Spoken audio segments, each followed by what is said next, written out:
Hi, welcome back once again to my channel. I'm Abhishek Bal. I'm your host. So today's video is all about the FRM exam, forthcoming FRM exam in November 2021 for the Part 1 candidate.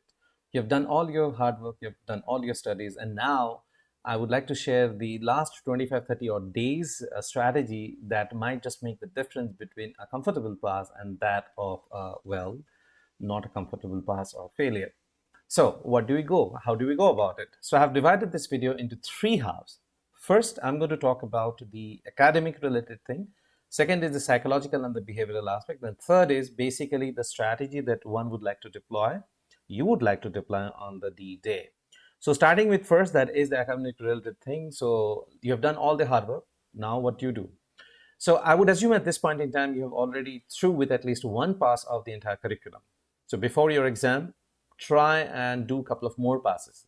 The more you study, the more you will get comfortable with the intricate concepts which in the first place used to haunt you. Second is try and build your own handwritten notes. And by that, I'm not referring to the secret sauces or the juice notes and stuff like that. When you write something on the piece of paper, you build an automatic connect with the intricate formulas or the finer nuances of a particular concept. So practice that habit.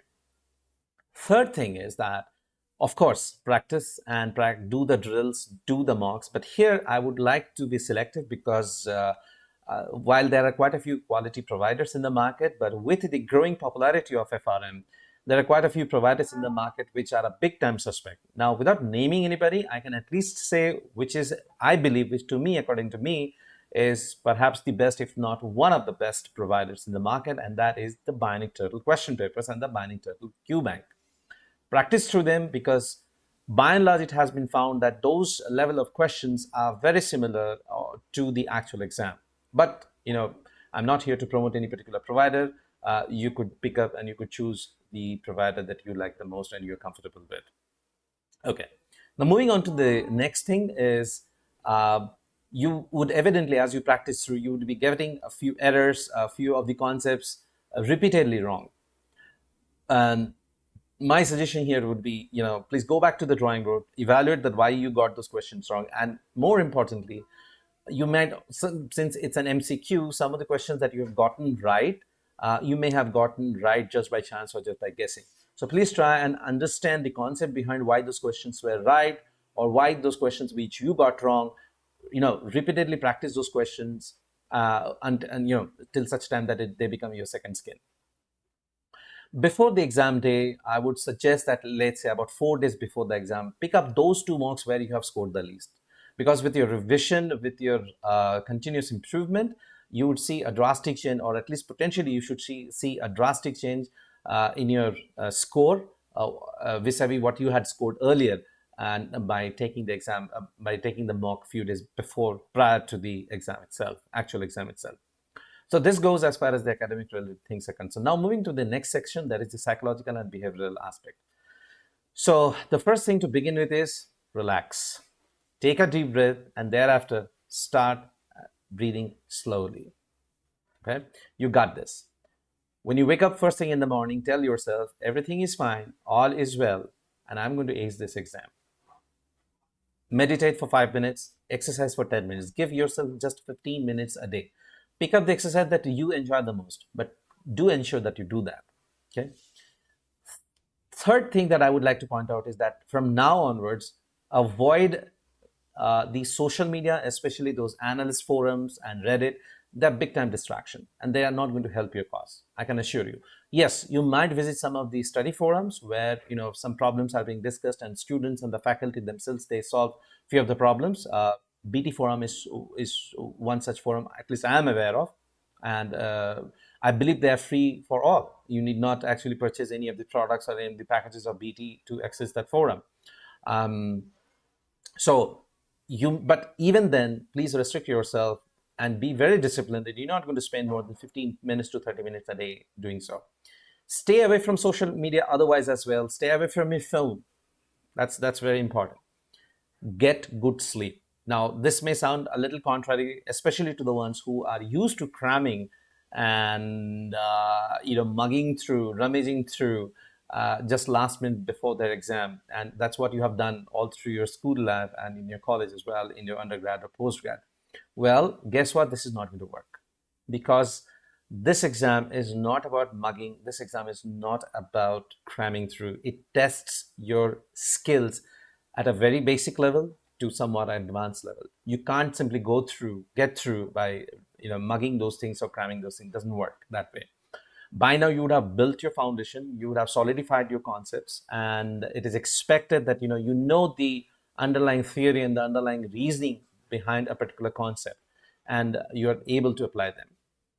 So cramming won't help, that's for sure. All right, so having said all of this, uh, I would suggest that now the D-Day has come.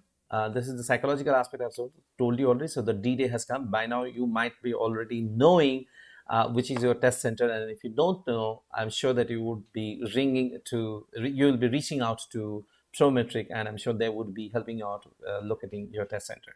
So the D-Day, the first thing that you should be doing is not reaching the venue late. Try and reach the venue at least an hour prior to that, right? That's important. Second is, and that is something that I adopted as a style, is that whenever I used to go and take such competitive exams, especially with the financial charters, I always used to be attired in a hooded jacket. So that way, I would ensure that I'm completely focused, my eyes don't wander off, and I'm least noticeable by the other examinees. So once I reach the venue, the second thing I would be doing is that put on some light music in my ear and wait for the doors to open. Why I do so? Because I don't want to be distracted by the noises around me. I don't want to engage into any sort of conversation out there, even if it's my best buddy who is taking the exam along with me. And I don't want to see anybody's face out there. I believe in that exam hall, I'm all alone. Okay, that's the level of intensity, that's the level of focus that you need to impart yourself to. You need to subject yourself to, because I let me tell you that the moment you actually look at anybody, trust me, everybody and anybody would be looking better than you, would be appearing better than you as far as preparation is concerned. It's a mind that takes over. It's a psychological trick that takes over. You don't want to be that. Okay, so that's it. Now what happens when you get to the exam paper in your hand? Do I go rush in the very first question that I see? No, absolutely not. Now, in our times, we used to have the paper-based exam. In your times, it's a CBT. So my suggestion would be, give yourself the first few seconds, just scroll up and down and see how familiar you are with the system. I'm talking about the desktop system, how familiar, how friendly it becomes. How are you able to acclimatize yourself? And the next 2 to 3 minutes, I would devote in rummaging through the entire 100 questions. Now, why would I do so? Can I solve all the 100 questions in the couple of minutes? No, I cannot. But at least that will give me an idea that what is the flavor of the exam. Every exam is unique in itself. That exam might be quantitatively loaded, or it might be a little bit sided with the qualitative aspect of it. Accordingly, I will also redefine my approach. The most important aspect is that no matter how good you are prepared, there is going to be some topic areas where you will always be found wanting, and that's perfectly okay. Even the ones who would be scoring 100 percentile, let me guarantee you, he or she is not going to get 100% marks. The max that one actually gets in an FRM exam is somewhere in 80s or the early 80s, and that's just about it. That's the 100 percentile. So that means your forte could be lying somewhere else, somebody else's forte could be somewhere else. For instance, my forte was into quants. I knew my quants well, and I knew that if I could get the first 10-12 questions of quants correct, out of the 20 odd questions, I knew that I will be scoring at least 80-90% in quants, and that is going to take a big piece of burden off my shoulder. Similarly, I was a little weak during my VAR, in my VAR. Fortunately, it turned pretty good when I got the quants, got the results. But the point home that I'm trying to drive home is that always play to your strength. Identify the question which you believe that you can solve at the first go. Next, this exam carries no negative marking. So that is to say that do not leave a single question on the table. Guesswork is not a bad thing, but try and make as much as an educated guess rather than simply filling in the bubble for the heck of it. Right? So that's my, that's my golden pieces of advice, if I can call them. And as I say, that when you are actually sitting through the exam, you will again be, encountering questions which you may not be able to solve it at the first go. Give it 30 seconds. If it doesn't appear, if you're not able to solve it in the first 30 seconds, skip it, mark it, and then move on to the next questions. But as I said before, the first few minutes that you'll be giving the exam and flipping through all the questions, you would have already marked the questions which you know it for a fact that you can solve it at just one go, just by seeing the exam. Most of these questions are going to be related to the risk management cases, let me tell you. Okay, now regarding the exam pattern, no matter how hard or how easy the paper may look like, you'd always get the questions in one of the three categories.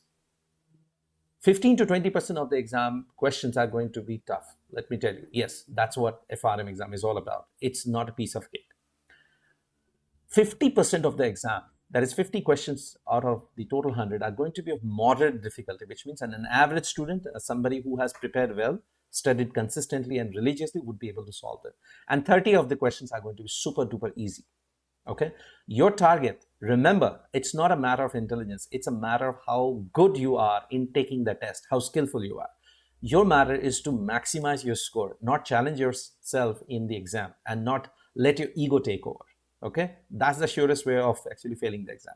Okay, because you're racing against time. So you will definitely come across questions which you will see you are able to solve in the first 10, 15 seconds or even 20 seconds.